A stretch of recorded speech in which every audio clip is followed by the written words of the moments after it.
Good evening, and I welcome you to your transformative program, Politics and Beyond. It's been a while. The whole of last week, we missed each other because of the vetting that took place. But thankfully, we are back today. I'm your host, your regular host, Emmanuel Jr. And as always, this program is going to educate you, it's going to prepare you for the future. The purpose is for us to transform the future together, and that's what we are going to do. We are going to have a very interactive program, and you can start getting interactive with us even before we introduce or go into the theme for today's conversation. On your screen, you will see our social media handles. You can communicate to us through it. You can also get to us through the WhatsApp line that will be exhibited. And at the right time, it will be read for you as we always do. Today, just like I keep saying, governance is a serious business. And it's serious because it affects your life, it affects my life. And that's why it is very serious. Right from the beginning, we decided that celebration is over. We need to zoom into real action. By God's orchestration, last election, we had overwhelming majority in Parliament. In this Fourth Republic, that is like the first of its kind, I should presume. And that's why it's important for us to be very, very, very interested in what is happening in Parliament. Because that is where, it is one of the arms of government, and that is actually where policies are made. And so we'll take a commercial break, and when we come back, just as you saw on the screen, the topic that we had, we are going to concentrate a bit more on Parliament today to see whether or not Parliament, as an arm of government, is doing what needs to be done. Stay tuned, and when we come back from the break, I'm going to introduce to you my guest that we have for this evening's conversation, and we'll get into the conversation. Just stay tuned.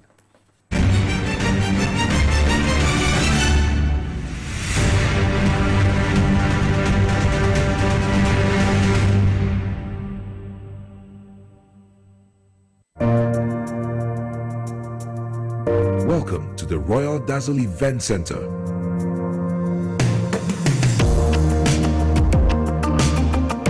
With a lush and well-maintained lawn and garden, you are assured of the best serene and comfortable atmosphere to organize all your family and social events. Live the royal moments here with friends and family.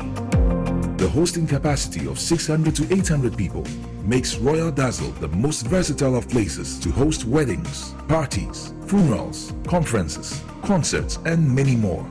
Create your memories with us. Call us for inquiries on 055-814-8585 or 024-620-2144, or pass by and speak to any of our friendly staff. Locate us at My John, close to Zoom Lion headquarters. Royal Dazzle Event Center, creating memories. If I cry na menyisika, edia ye mefui. Ehinfa pa na menya bosia edia tre medwuma yimu. Kai kra mabre me bosia ato taxi fufu. Suhum Rural Bank. Suhum Rural Bank.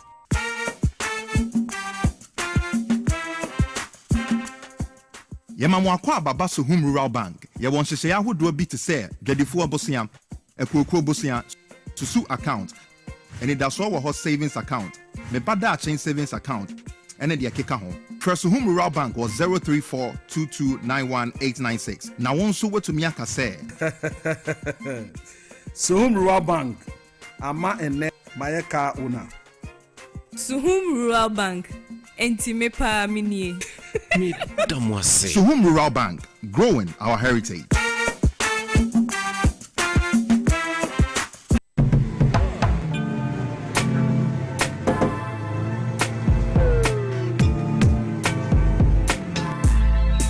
Welcome to Auto Check Vehicle Diagnostic and Licensing Center.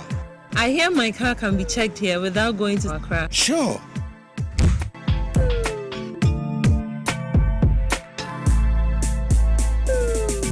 Check, auto checks. Check, auto checks.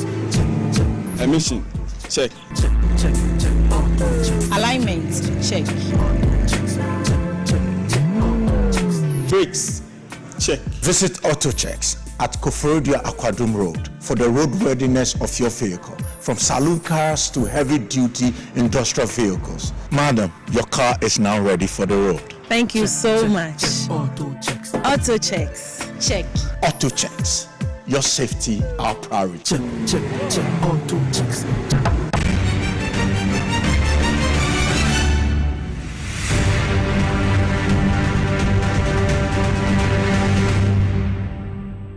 Back. My name is Emmanuel Wilson Jr., as I indicated earlier, and today's conversation is centered on one arm of government.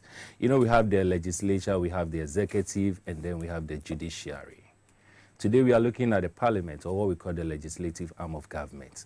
And the reason why we are looking at that place is because that, for me, is one of the most important, if not the ultimate, but one of the important arm of government that all of us need to look at, and we need not underestimate it. It is not for fun that anytime there's a coup d'etat, the first place that is affected most has to do with Parliament. Parliament, per our laws, is supposed to serve as the supervisor of our democracy. Parliament, by law, is supposed to be the only place where laws are formulated. And if we are believing in the democracy that we are practicing, that which distincts us as a democratic country from any other country that does not practice democracy is the fact that we've agreed to subject ourselves to a rule of law. And the rule of law comes or emanates from parliaments. And that is why it's very, very important for us to be very interested in anything that goes on there. Our democracy hinges on that. Today, we are going to have a conversation on Parliament, and we are asking ourselves whether the Parliament we are seeing is indeed a Parliament that's supposed to make laws or a Parliament that breaks laws. And so today's conversation is Christian Ghana's Parliament, the House of Lawmakers or lawbreakers? That is the question we're asking ourselves. Get interactive with us. Share your ideas with us. Share your comments, your opinions, and even if you have questions, you can also share them with us. Our WhatsApp line will be exhibited on the screen shortly. There are so many things we can look, at when we are talking about the parliament that we have. Remember, we have an overwhelming majority being on one side, and as others will describe it, a micro minority also on another side. So significantly, the majority's presence alone can, ensure that parliament goes on effectively, even without the presence of the minority. And that is where the danger lies, because when it gets to that stage and you're not very careful, there's a possibility that that power will be abused. And when it is abused, it affects you, it affects me, it affects all of us. But today, as I indicated, we are looking at whether or not we have lawmakers or they are rather lawbreakers. There are two gentlemen who are here to help us with this conversation. And the first one I'm going to introduce to you, indeed, both of them are individuals who are not, strangers to this platform. One has been on in studio. This should be about the second or the third time, I'm not very sure, maybe the second time here. And then the other one has been, but not in studio, has always been part of us via, Zoom or electronic means. And I'm making reference to the first person, Dr. Segbefia, who is a senior media practitioner. Doc, welcome to Politics and Beyond. Thank you. I hope your day was good. Oh, yes, it was. Yes, and it's good to see you. This year should be the first time we are meeting, yes, isn't it? So yeah, happy. This is about the fifth or sixth time that I'm coming. You are coming here. Yes. Oh, that's okay. That's interesting. But I'm talking about us meeting this year. Yeah, this should be the first time we are meeting. Exactly. So Happy New Year. I don't think it's out of place. Returns. That's right. And then we also have Professor Atta. Professor Atta came all the way from Kumasi. He's the UTAC president and the dean of FASME. FASME, that's Faculty of Applied Sciences and Mathematics Education. Wow, that's a huge one, Prof, that's Apia Minka, right? Akentin Apia Minka, University of Skills Training and Entrepreneur. Doc, welcome. Thank you very much. How was your trip to Accra? Very nice. That's good. Did you come by road or by road? by I have not got into inward flights. Oh, that's good. I always make use of Very well. Very well. A road I wish His Excellency John Dramani Mahama would fix. would nail it once and for all. Which stretch is that? Kumasi, Accra, dual carriage from Achimota straight to Ejuso. I mean, something we should get just right. In fact, Ghana need to get something right. Right. With John Mahama, and if not, Ghana is doomed. It's actually one of the roads that almost all governments have talked about. Rawlings talked about it, Kufuor did same, Atanos did same, the first John Mahama did same, the immediate past did same, and now the second John Mahama. We are hoping that, as you indicated, it will be nil once and for all. Once and for all. That's fine. Anyway, so we are talking about Parliament today. Now, a number of things have taken place in Ghana's Parliament, and I'm setting the premise here. 3 of them, which our conversation will be revolving around, has to do with, in recent times, vandalism that we've been witnessing. And remember that vandalism is a criminal offense in this country. And you can make reference to Section 172 and 173 of the Criminal Offense Act 1960. You can also look at the Public Property Protection Act 1977. They all talked against its vandalism, and they describe it as such. Unfortunately, in recent times, it looks like it is becoming a norm. It's happening. We also looked at electoral violence or electoral law breaches or offenses that we've also witnessed in this country over there. In the year 2020, for instance, 7th December election produced some funny reports that came. First one was that in Ewutu Senya West, there was a man who was shot for snatching a ballot box. The same 2020 December 7th election, there was a gentleman in Sene West constituency in the Bono East region, and he was, jailed 5 years. In fact, he was jailed three months. In addition, 5 years ban from engaging in any political activity in this country. And his offense was that he went snatching ballot boxes. That has to do with the electoral breaches that I'm talking about. Then the third one, which is for me very dear, has to do with bribery. In the year 2008, there was a strong allegation of Parliament engaging in bribery activities.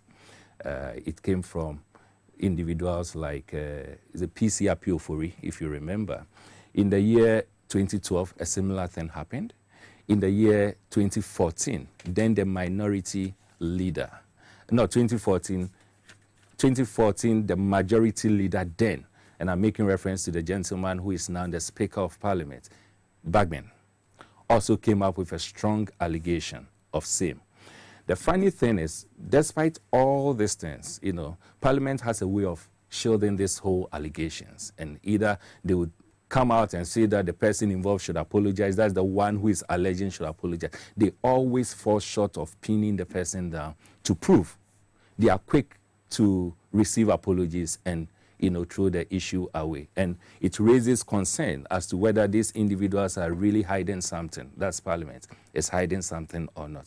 Indeed, it is also against our laws. If you look at Article 35(8) of the 92 Constitution, if you also look at Section 42 of the Interpretation Act 2009, Act 792, and if you also look at Section 239 of the Criminal Offences Act 1960, that is Act 29, it all talks and frowns on bribery. It's a criminal offense.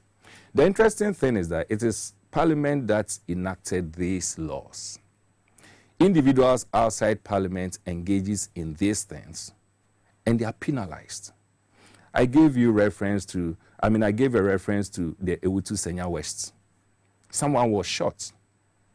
The same offense took place in Parliament, in the presence of police and military. And the individuals that were involved were actually protected and given escorts all the way to their homes because they are supposed to be honorable members. Bribery, vandalism, it is happening. The same thing happens outside Parliament, and it is treated as a criminal offense. Very, very recent one has to do with a gentleman who alleged that the vetting committee that we are having now have been engaged in some, is it 500,000 money that they were taking from individuals before they vet them, you know. Now, there's a serious allegation that came, and it borders on corruption, bribery. Strangely and disappointedly, I mean, for me, I was so disappointed. This individual came, and the best we could get from it was that he apologized for saying that, and it was left to go. Is Parliament hiding something? Or Parliament as Parliament? Because they are Parliament and they are supposed to enact law, they are free to break the laws. Before I come to that topic or that question, I want to ask Prof. I mean, that will be your preliminary getting into the conversation.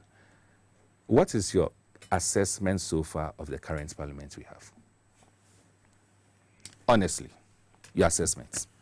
They are less than a month. Oh, no, they are now over a month old now. What is your assessment? Yes, I grow best if you are not. In fact, let me take this opportunity to say hello to all our cherished viewers and listeners all over the country and worldwide. And let me tell my UTAG members in Amstead and the people of Ashanti region, the Central region. I greet you all. And let me say that, you see, the first public appearance of this Parliament, apart from election of the Speaker and the other, is the vetting committee.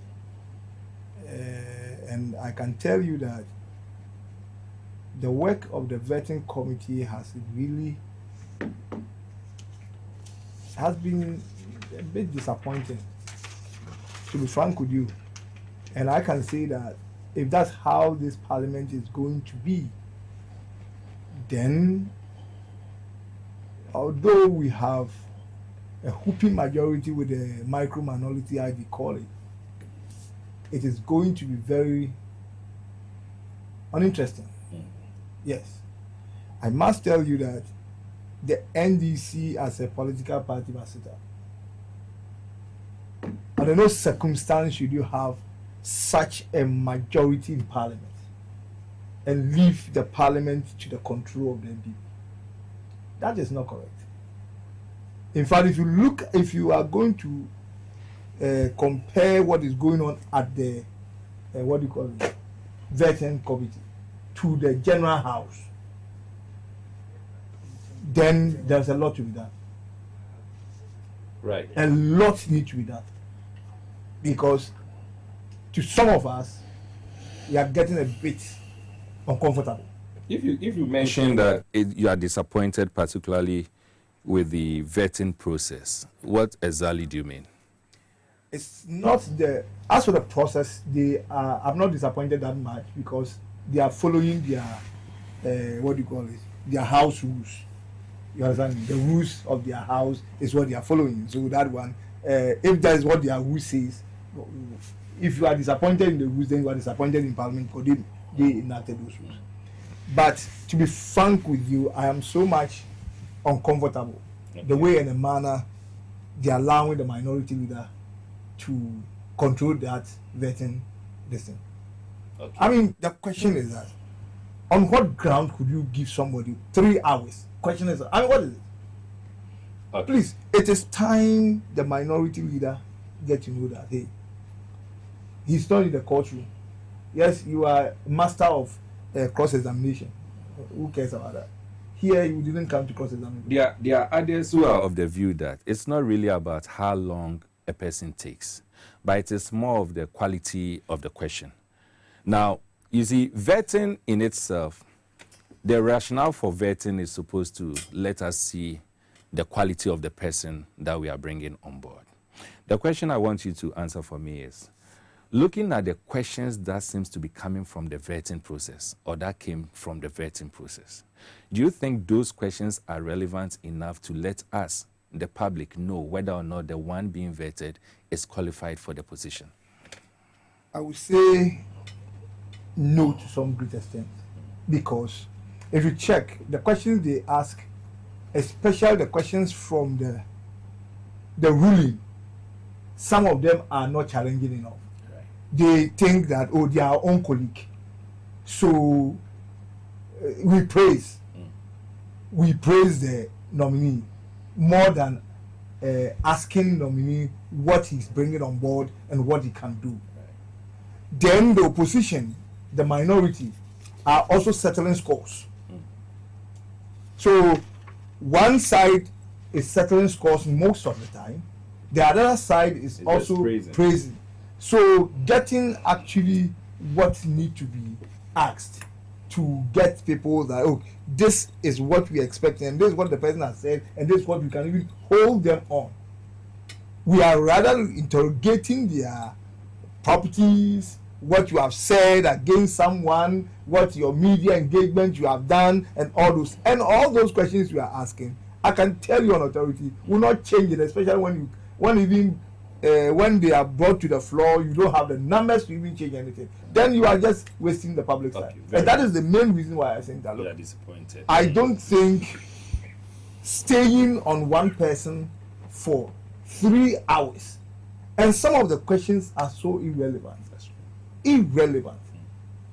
I mean, you cannot know where it is ending or where it's beginning from. By the time you realize, like, the person just needs to ask questions. That's right. The person needs to just flex the model that, oh, I am this.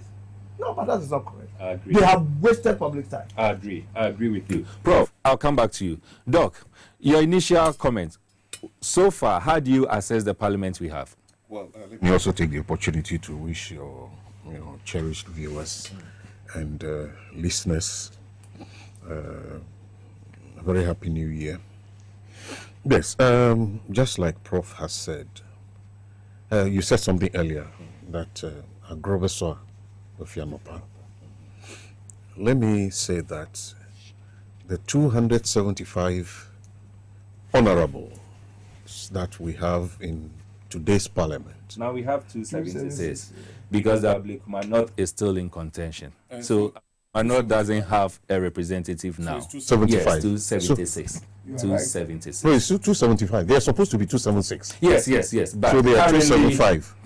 Is it 267 or 275? No, 275. Beautiful. Yeah, good. 275. You know, they are, shall I say, a macrocosm of the populace of this country. Very true.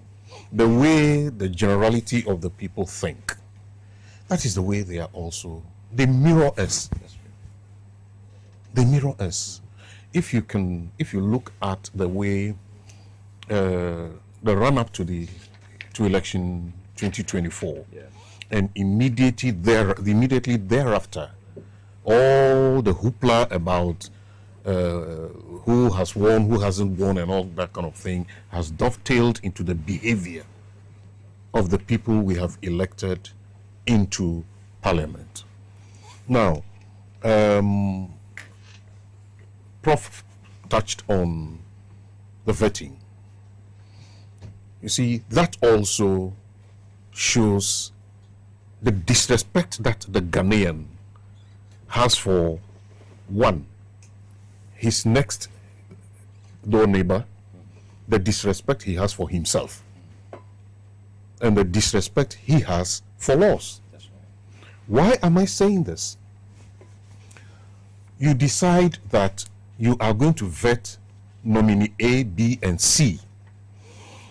You give nominee A 9 o'clock to show up to start their vetting.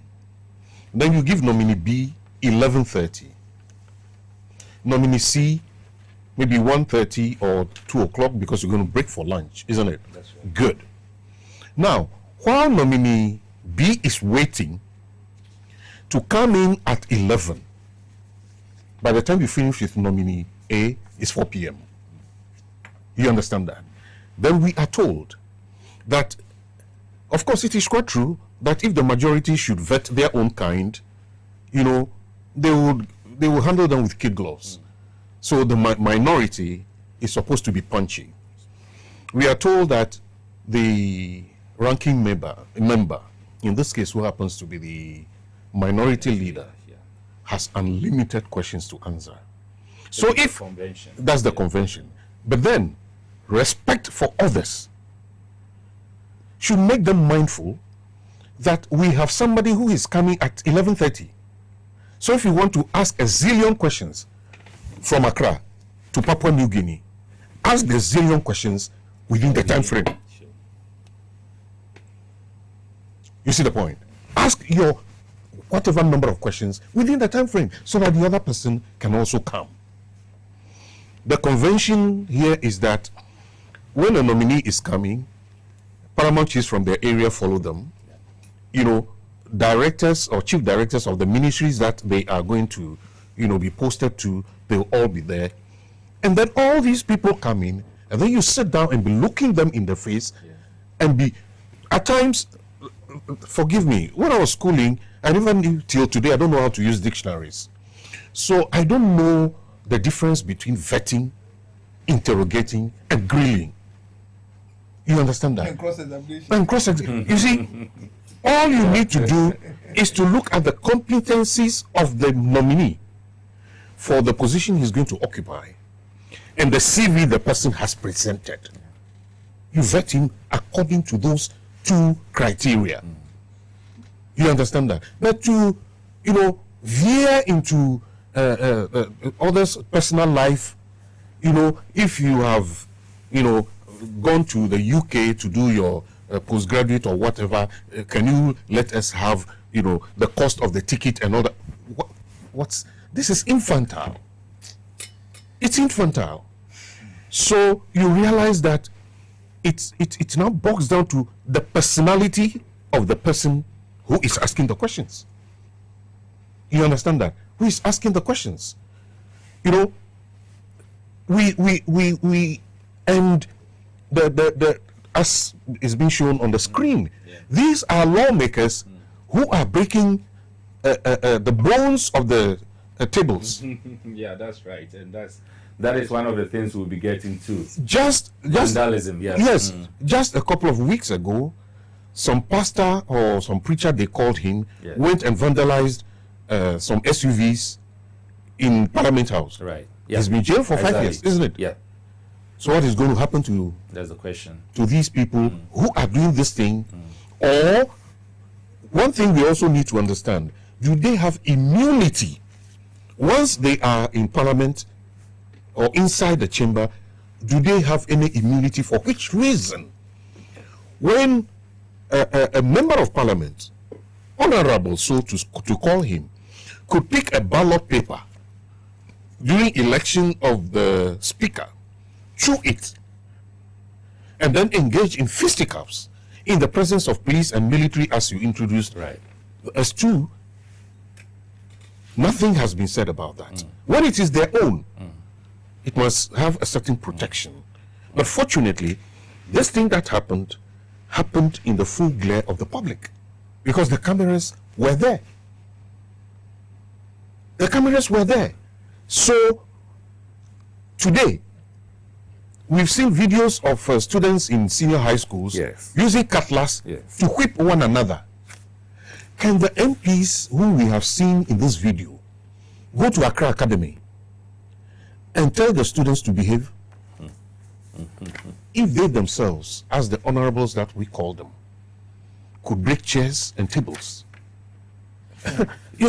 That's why I said from the get-go that they are a macrocosm of who we are.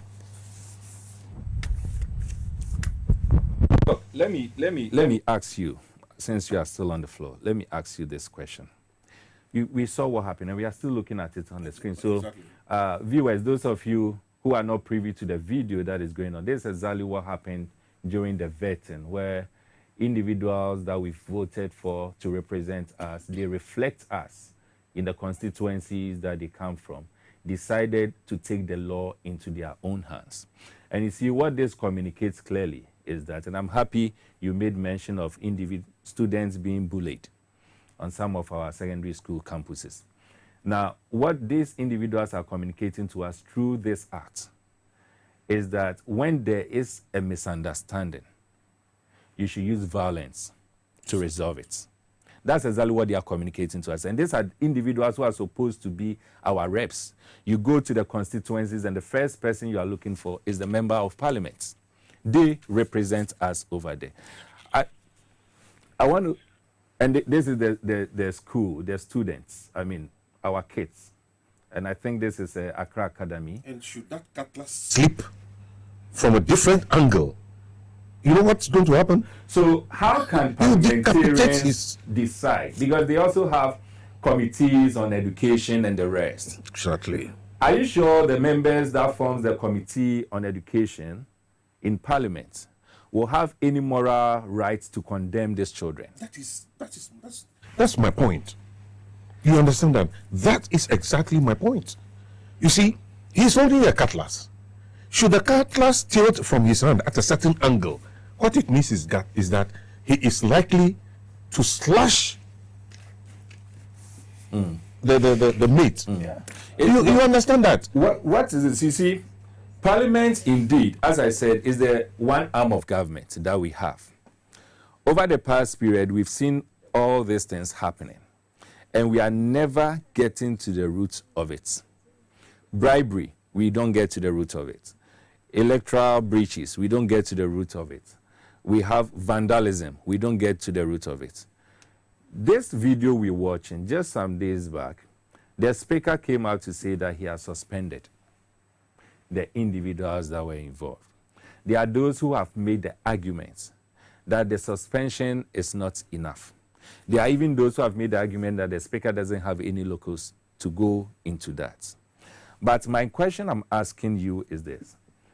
Whether they've been suspended or not suspended, it breaches or offends the criminal provision that we have. In other words, what they did amounts to a criminal offense. What makes it so difficult for the police to enforce the law when it involves politicians and particularly the parliamentarians? Yes. You see, we have a situation where we have been, even some of these institutions have been cowered into subservience to the politician. They wouldn't want to be responsible for doing what they are supposed to do. That is why, whether it is lawful or unlawful for Right Honorable Speaker Bagni to do what he did, I personally support him. Right. He has reported the matter to the police for investigation. So it means an authority has now given power to the police to do what is right. He has also set up a parliamentary subcommittee to investigate the matter. You understand that? I have heard that members of the minority caucus of parliament have taken umbrage that the speaker has no right to, it was unfair for the speaker to do what he did. That one, well, the legality should be tested in the law courts. But there is then, and I heard Honorable Afenyo Makin saying elsewhere that the chairman of the vetting committee, who is the first deputy speaker of parliament, had not made any formal report to the speaker. Right. Which means by that, but he's implying that until a report gets to the speaker had no right to act. But then the speaker might have, in his office, been watching the proceedings on television. Did he have to wait for a report to preempt, future occurrence of what he was seeing? Right. I think it's a very good measure the Honorable Speaker has carried out. This time, let us not wait, and then all these things are going to be papered on, and then we see nothing. So what when Bakavomao, yes, when he was invited to, we'll get to that one. Okay, we'll get to that one. So what you are saying, what it means is that for the speaker to refer the case to the police, it is in the right direction. I think it is in the right direction. Isn't it so, ironical that this thing happened in the presence of the police, and yet the police could not effect any arrest? and we are waiting for Parliament through Speaker to refer the case to police before police decide to do something. What is it about Ghana's laws that it looks like we are all not equal before the laws? You see, truth must be said. This chaos was brought by the minority. It's simple.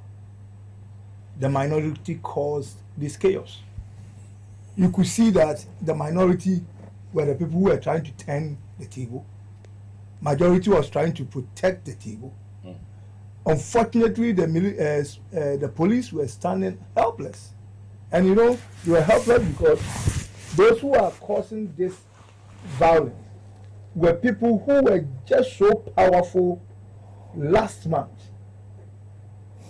In fact, just a little mistake can cost your promotion even in your police service.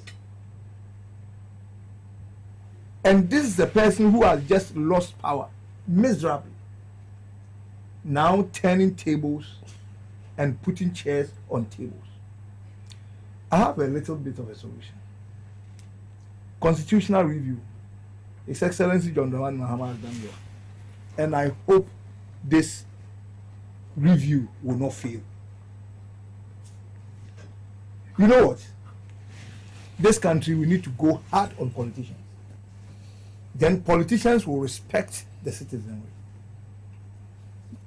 I am proposing that 2028 election, when the constitutional review is done, and this is my proposal to the commission, 50% of the regions must be won before you can be declared a president of Ghana. Okay, but I'm coming. That's a proposal we may want to interrogate. But how does that connect to, because I want us to dwell a bit more on the question I asked. And the question is, why is it difficult for the police? They could have effected the arrest. Now you were talking about the fact that probably those who engaged in it some days back, they were powerful. And so the police, so you are cementing the fact that the police failed to do their work because what? They were scared of the people involved. Is that what you're saying? That is what I'm saying, that the police gets their daily bread from the politician. Can I hazard a guess here? Please. Okay. It's, you see, yes. the law, is it the law or the policy or whatever they call it, that has to do with, arrest of a member of parliament? Yeah. I hear there is a law on his way to parliament or on his, or when he's in parliament. Yeah. When he's in parliament, in the performance of his duty, whether he's turning tables or chairs or whatever, or he is out of parliament on parliamentary duty, he cannot be arrested. Exactly. So, whether he's breaking chairs or tables or engaging in fisticuffs, so long as he is in the house, interpretation. That's right. You understand that? So the interpretation may be that, well, they cannot be arrested. Yes, so the police will look on. Arrested, but they can be prevented from destroying properties of the state. No, because the question he asked was, that is true. Why? But see, the question is, why didn't they effect the arrest? And truly, just like Doc said, it's because of the convention, the standing orders that protects the parliamentarians. But the protection is limited to as long as you are in your parliamentary duties. Yes. So then again, when they finished, they all decided to go home. They were no longer engaging in parliamentary activities. Why couldn't the police arrest them? And that is why I told you that. Doc, you understand what I'm saying? I understand. Good. They get their daily bread from the politician. It's simple. The police in this country is toothless to the politician, but very, very, very strict on the civilian, normal people like us. Okay. Now wait, let me, because somebody may not understand why I say they get their daily bread from the politician. As you speak, now party has power has changed. IGP Dampare is thinking because he might leave. All the police hierarchy. In fact, I said it in one of the TV stations that His Excellency should be quick to change his security corpus, because they can make him and not make him. Okay, Prof. Let me add to what you're saying. So I may not necessarily agree with you saying that they take their daily bread from the politicians. That might be extreme. Probably, and that's why I was interested in the constitutional review proposal you were making. Probably it is because of the kind of constitution we are having, where the executive, which is obviously made up of politicians, have so much powers when it comes to even appointing who heads the police service. Sure. How the police service, individuals in it are promoted, how they are transferred, and all that. So in that vein, I will want to agree with you that it is more of the constitution that we are using, where we give so much powers to the politicians, and not necessarily they feeding on the politicians, but the powers that give. You mentioned rightly, you are talking about IGP Dampare. Now there's a change in power or government. He's wondering, and that has been the convention, whether or not he's going to be retained or he's going to be taken out. And so that again will even influence how he behaves and all that. And so I think one of the solutions, just like you were making reference to, has to do with our ability to review the constitution such that powers given to the executive or the politicians will be reduced. Not only that, also where we have the standing orders which Doc was making reference to earlier on, we should give immunities to our leaders, but the immunities should be reviewed when we realize that they are abusing it. So if today I know that I can hide behind that immunity that says that if I'm in parliamentary environment, even if I'm committing an offense, I cannot be arrested. Does it mean that if I'm a parliamentarian and in front of a policeman, I decide to shoot a colleague parliamentarian in parliament, I cannot be arrested? Is that what that means? Are you getting it? Because they are all defined as crimes. And so these are the things I think we need to look at and see how we can review it.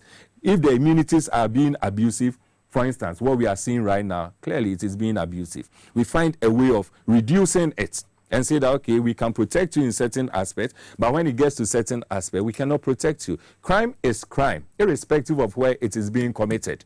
You can't go to Speaker's office and commit crime and say that because I'm in Speaker's office, I shouldn't be arrested. I don't think that is what we need to do. No, but, yes, okay. No, you want to? Please, you see, the issue or what happened there, it's not even, we didn't need arrest here. When this thing started, we saw that the only way they wanted to destabilize or close is to destabilize the place. So the police standing there were not supposed to look on. If you check, they could not prevent them. They were just standing there, and sometimes they try, but they are afraid even to tell. In fact, if you and me sitting here were causing this, the police would have just pulled you without thinking. So why couldn't they prevent them?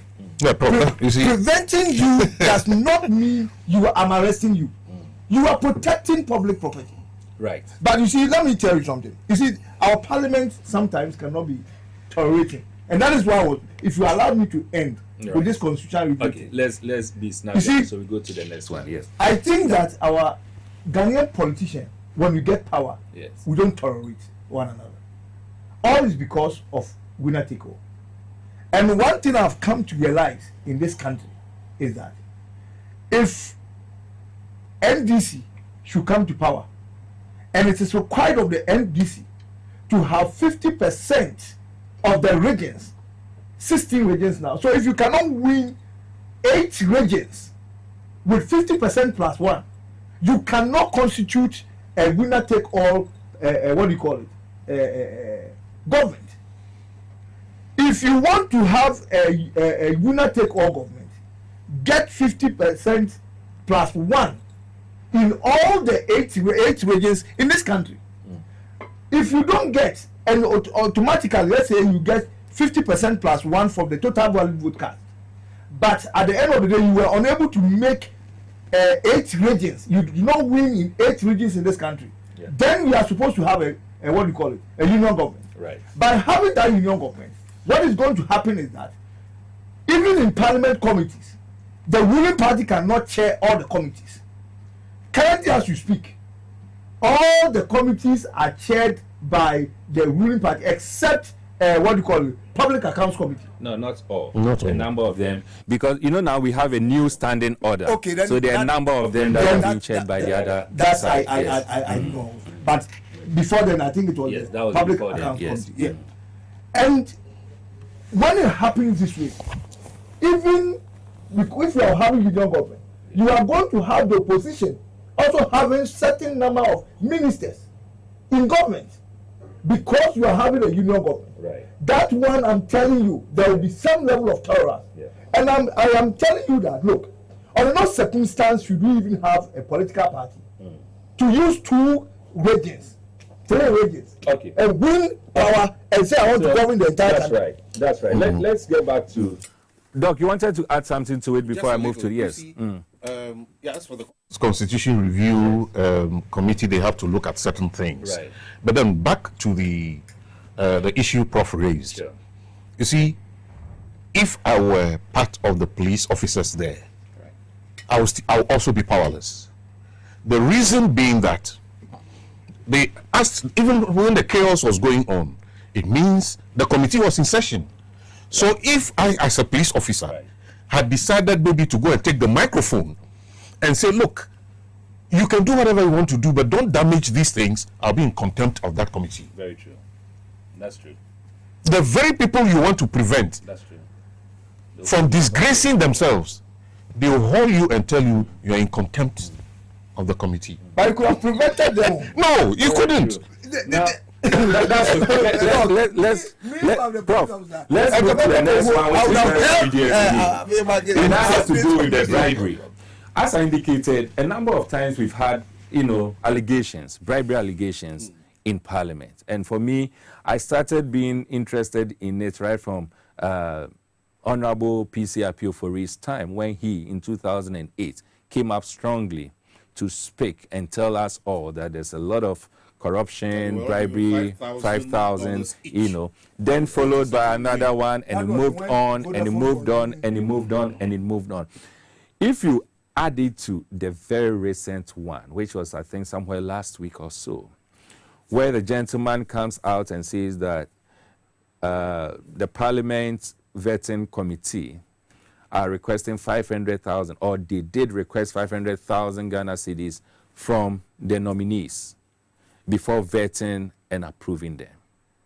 Another serious allegation, where we get to a stage where we needed him to come and prove so that we can fight corruption together, bribery together.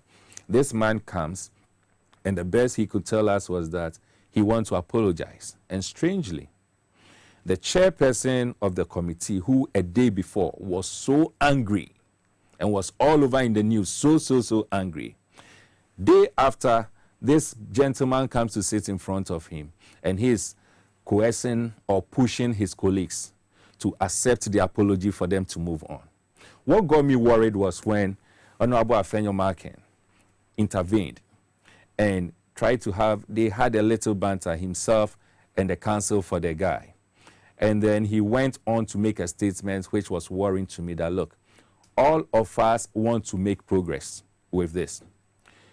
We had a certain mindset, but because of influences and calls that we are receiving from certain quarters, we've all agreed to accept the apology and move on. That is worrying. Does it mean that there was really something happening, but because of influences from somewhere, they decided to just hide? For us all to still believe that we are having a parliament, a credible parliament, but in reality, it's a parliament that is engulfed with bribery and corruption. You know what? When I saw on Facebook the day Bakavoma was summoned. Yes, that's the name, yes. And he posted out there that he would be glad to go and meet with the committee the next day. That's right. I sat back and I said, Jesus Christ, Ghana is going to open up and get cleansed. You see, the confidence with which he agreed he was going there. That's right. Made me feel he had something that he was going to reveal. Sure. Though I had a lot of engagements that day, I decided to sit and watch. And when I saw the caliber of lawyers, Tio Adaudu, That's right. the former Chief of Staff. Chief of Staff Yes. to Jerry Rawlings, Yes. Atudazi, Atudazi. and the other lawyers who were mentioned. And there was also a friend of the court That's right. who also came in there. That's right. I said, look, something definitely was going to happen, and that would change, you know, the perception and concretize something for us. That's right. Then all of a sudden, the way things were going, then it was seeming as if the gentleman didn't even have any proof. The gentleman didn't even have any evidence. And all that, then I was like, the courage with which this guy said he was coming here, what's happening? You mean? Yeah. You see, what's happening? So that also has killed the fight against corruption. Exactly. Yeah. He may have it, but you may have the evidence, but you may not have the proof. That is the point. Because if I give you a bribe, I cannot come back and say I have bribed you, because the vicarious liability is on me as well, as the giver of the bribe. That's right. You, the taker, you've broken the law. I have also broken the law. So some of these things may happen. Nobody gives bribe in the open. It's only some of our Ghanaian police officers who can take things in the open. We all know these things. You understand that? But with politicians, the horse trading, you know, the behind the scene, you know, machinations and all that these things do happen.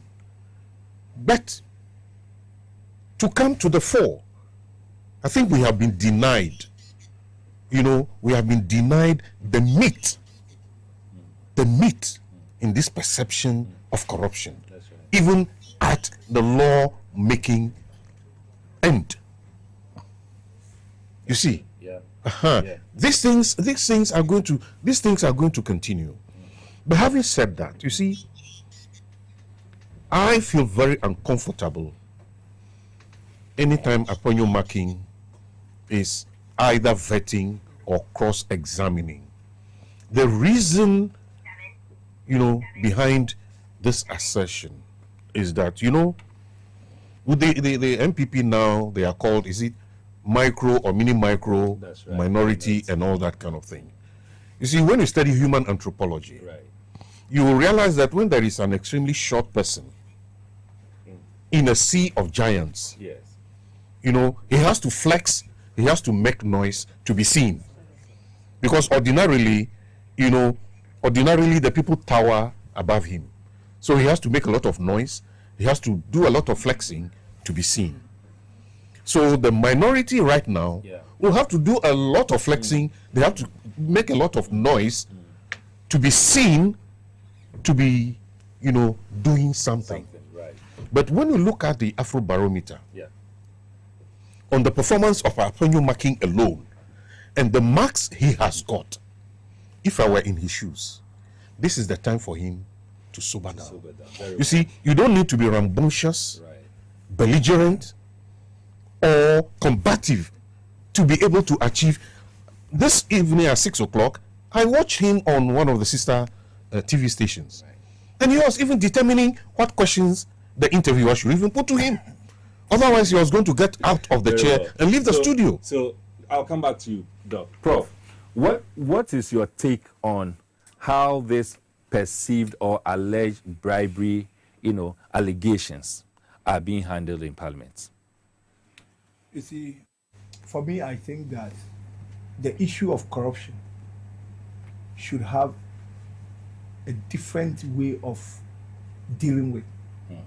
Because if we don't do that, there is no way we can catch someone who is corrupt in this country. Right. And that is why this thing, excuse me to say, my pastor don't sack me from church. Because we swear with the Bible, but we don't seem to fear the Bible.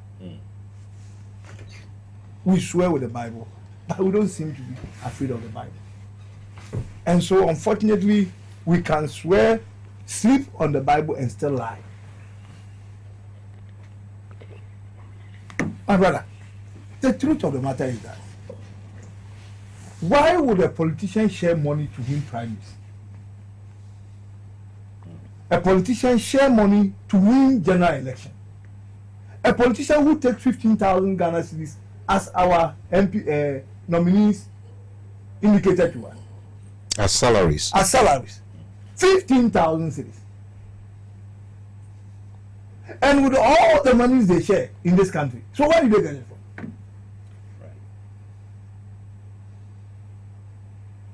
If you don't take care, then you'll be caught in the dilemma of when people say that even some politicians engage in drugs.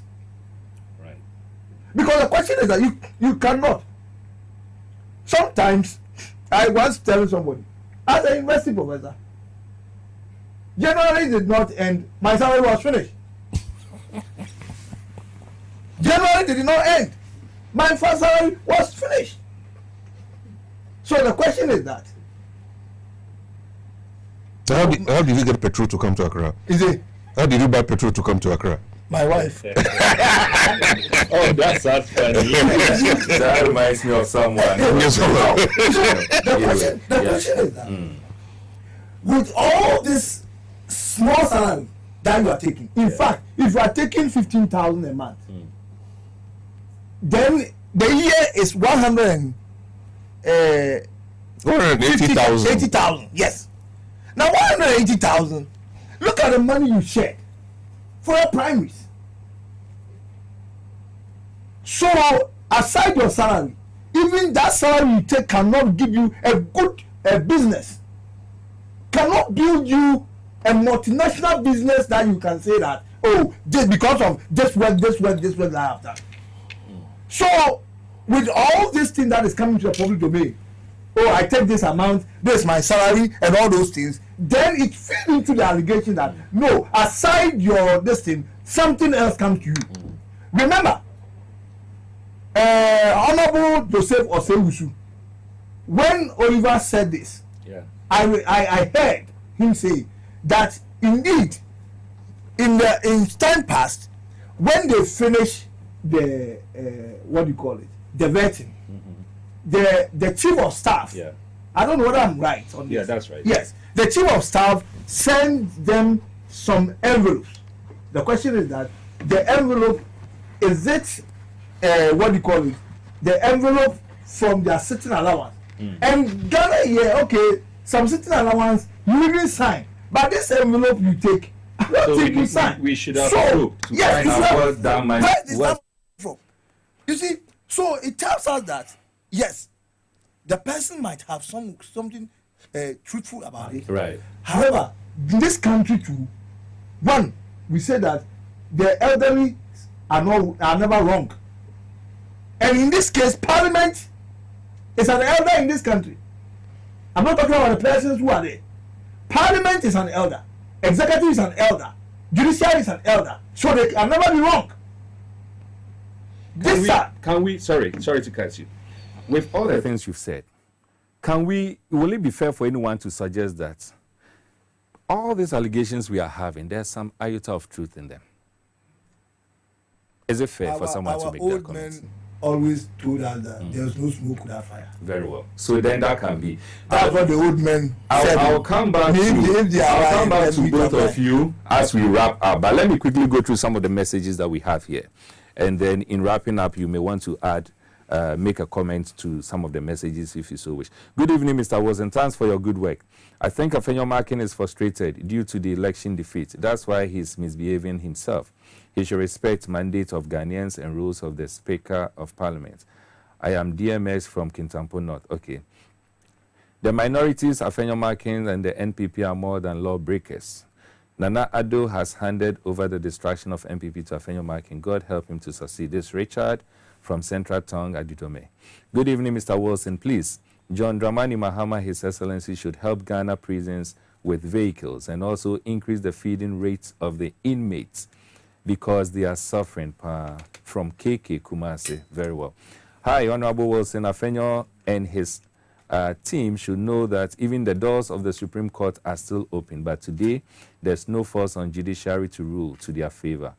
Minority leader is behind all that MPs are doing. To conclude, MPP is partly of lawbreakers, and Honorable Aban should have given 4 weeks plus. Okay, I can't get the words very well, Ishmael. Thank you. Good evening, Mr. Wilson. In fact, Ghana's parliament is a house of lawbreakers. When an ordinary Ghanaian snatches a ballot box, that person is shot to death. Parliamentary house did same, yet none even brought to books. We need to hold the bull by the horns. This chaos is always caused by the parliamentary members, which we are all aware. Why can't we as Ghanaians be open and the mother, okay, this is Joshua from Nkranza. I can see that Honorable Afenyo is on the vetting committee only to score for disgraceful defeats. Okay, in fact, Ghanaians should be happy we voted out the NPP. All the MPs who got involved in should not be addressed as honorable members, but horrible members. And this is from Amanra Peter, Sunyani New Doma. Mr. Wilson, I think the number of parliamentarians are too many. Why can't the law be amended to reduce the members to about 8 from each side? And the questions to be in relation to the job in question. From Sam Bosupong. And Sam, I'm sure Sam's conversation has to do with the vetting. Okay. Good evening, Mr. Wilson. In fact, it was just disgusting to see our mentors who are MPs behaving in such a manner. Very, very shameful. I strongly support the Speaker's decision. As for Mr. Fenyo, I don't know what is wrong. It's like he is not out of the shock yet. This is from Reverend Justice Aposa. Who? All right. Good evening, Mr. Wilson. It is evident that the MPP has no love for Mother Ghana. Okay, this is very lengthy. Highness from Chopoli, your message is very long. Okay. Good evening, Mr. Wilson. Okay, the same thing here. Good evening. My name is Nelson from Takrady. Please tell the minority leader that his questions are exposing their corrupt former government. He should stop it. You didn't add your name. Good evening, Mr. Wilson Jr., and to the honorable members in the studio. With what happened during the vetting process, we should call them lawbreakers. It's a pity seeing this happen in the House. In the House, we call Honorable House, Parliament House. It's a big shame to them, especially the minority members and their leader. Okay. We are 100% behind the Speaker of Parliament on this, and this is Husseini Mohammed from Sifi Adab Bukrum. Mr. Wilson and panel members, these are our so-called honorables. Are they product? This our so-called, okay, this our honorables or so-called honorables are the product from what we witnessed from Accra Academy. Okay, it's okay. You didn't add your name.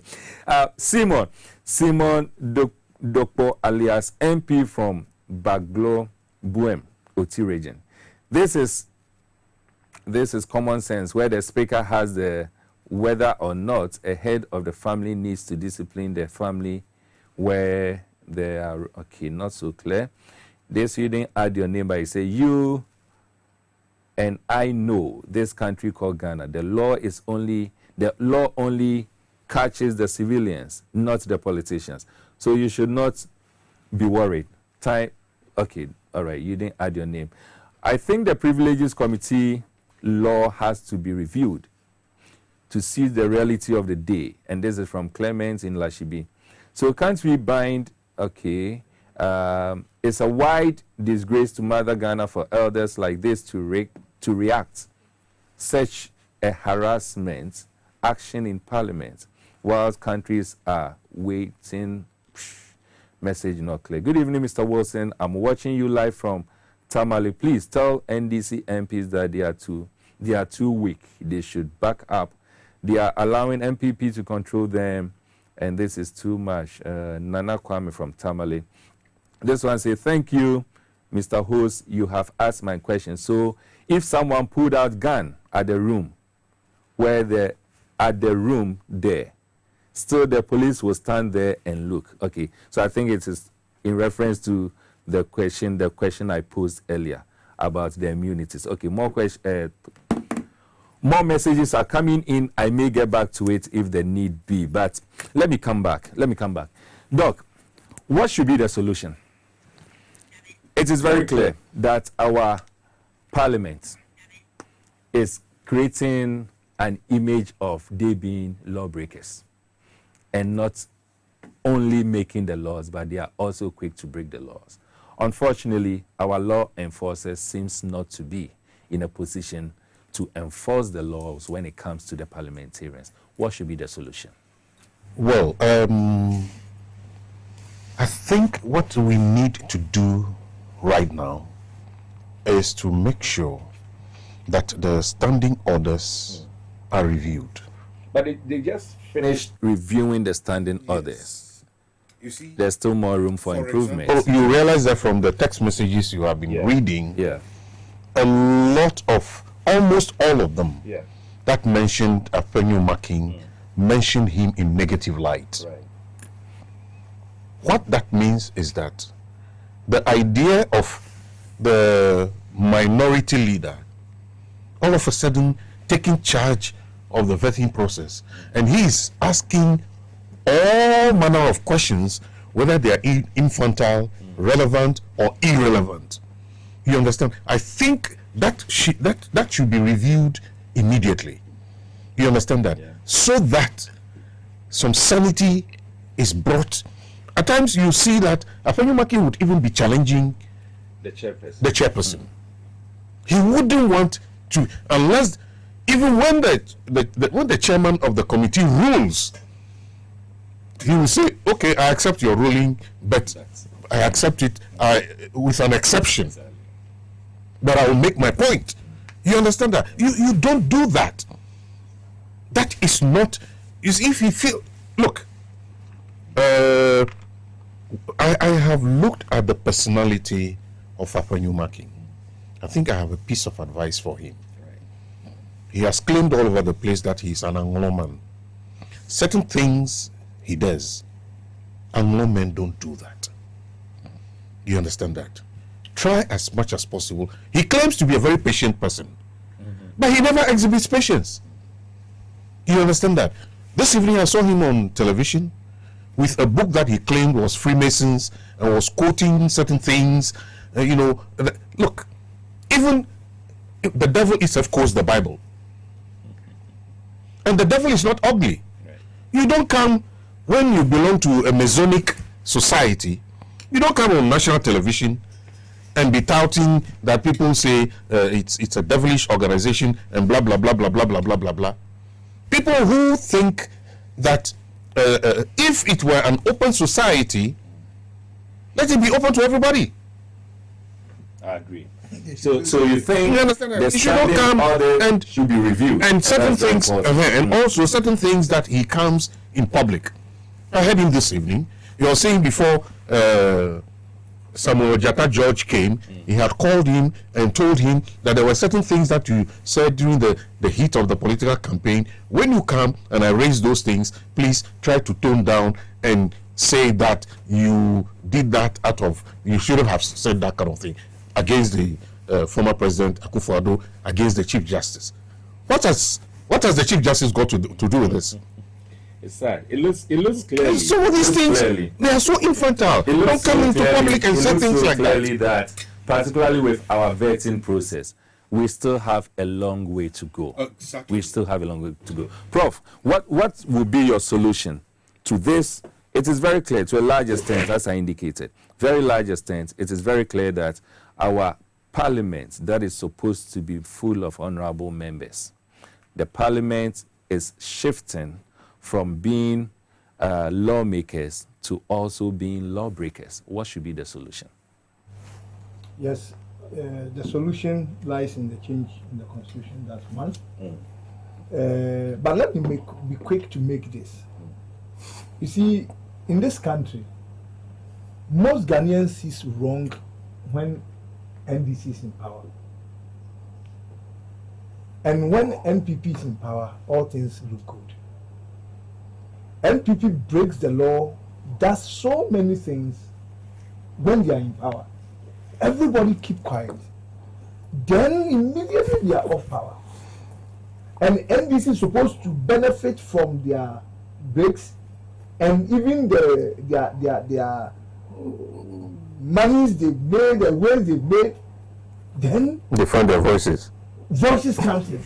Then change must come. I am okay. Then after the change, when NDC comes, makes reform, change it, and people will come, destroy it. Specifically on the constitution, what should be amended to serve as part of the solutions to what we are discussing? Yes.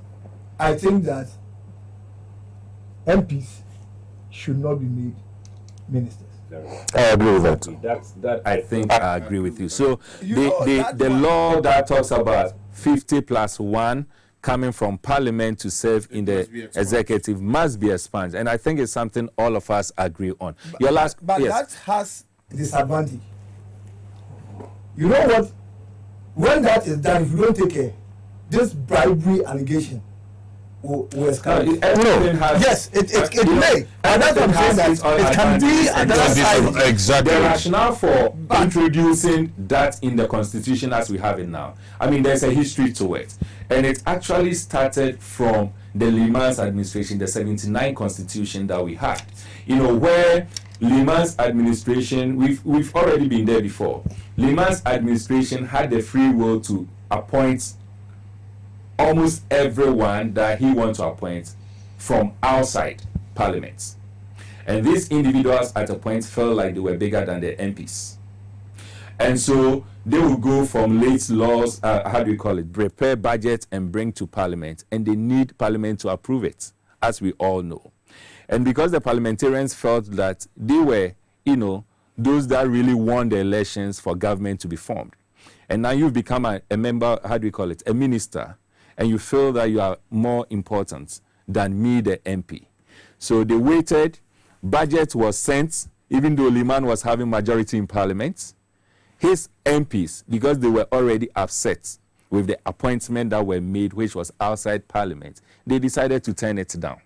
They turned the budget down. And that's like the first time in the history of Ghana where a sitting government having majority in parliament had its budget not approved. So all these things have its advantages and disadvantages. Of course, you understand? But since we have tried this, exactly. You see, we need people who should be able to make vocation out of being parliamentarians. Very true. I mean, beautiful. Yeah, I agree. You understand that? When you go to the United States, for example, there are people who have been representatives in the House throughout their lives, and there are people who have been senators throughout their lives. And they have helped build American democracy. None of, you know, the senators and whatever are appointed as secretaries of state and things like that. You understand? We should learn to do that. You understand that? So that we can free. Here is a situation where you are a member of parliament, which means you are a member of the legislative arm of government, and then you're a minister. As a check on the executive, how can you be a referee in your own exactly and a referee at the same time? So that I agree 100%. So we have to look at how that we need to look at. We have to look at how good or bad this idea of 50% plus 1 in parliament being ministers has served us in the past 30 years. There has been as compared to the previous. There has been an occasion that I've had where I had a conversation with some friends in parliament, and I was raising the issue of why would you want to vet individuals and turn the whole thing into, you know, a playing ground. And then he told me that, why don't you know that these are our colleagues in parliament? You want us to probe them so hard?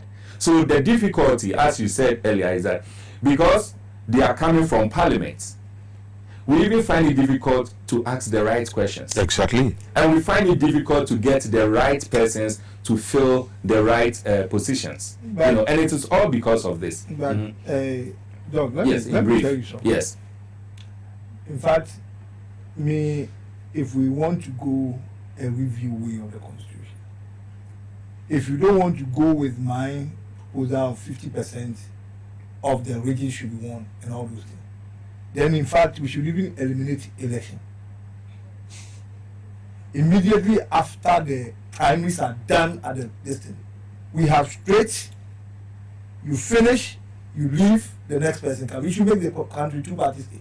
Because obviously, these smaller parties we have, they are just licking the boot of the bigger party. I'm sure we'll have another platform to really interrogate this. But clearly, what we've talked about today has to do with Parliament, and it is very clear from all the conversations we've had and the tests that have come in, the comments that have come in. It is, seemingly clear that Parliament is losing its value, and it is speedily moving from being lawmakers to also becoming lawbreakers.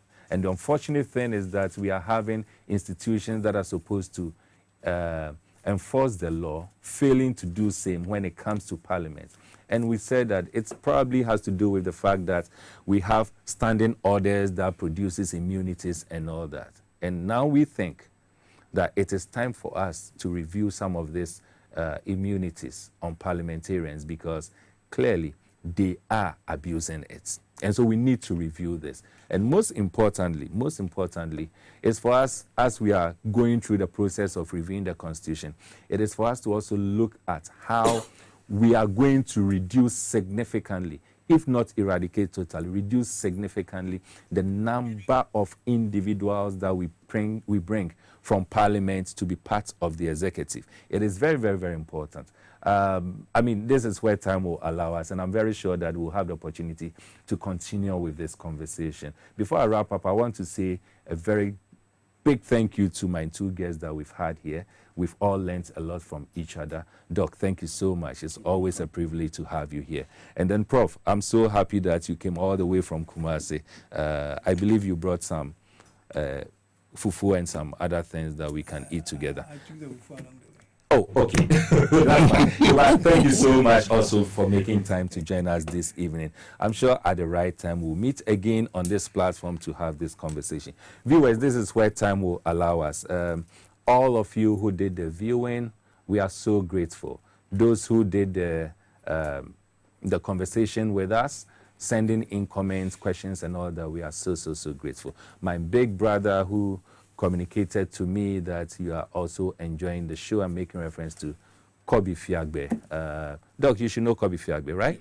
Yeah, Kobe Fiagbe. So Kobe Fiagbe, thank you so much for also doing the viewing. You know you are my best brother. Thank you so much.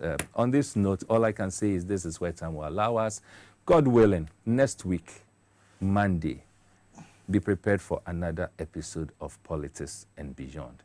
I am still your host, Emmanuel Wilson Jr. Until we meet again next week, same time, 8 o'clock, on your great platform TV XYZ. All I can say for now is good night.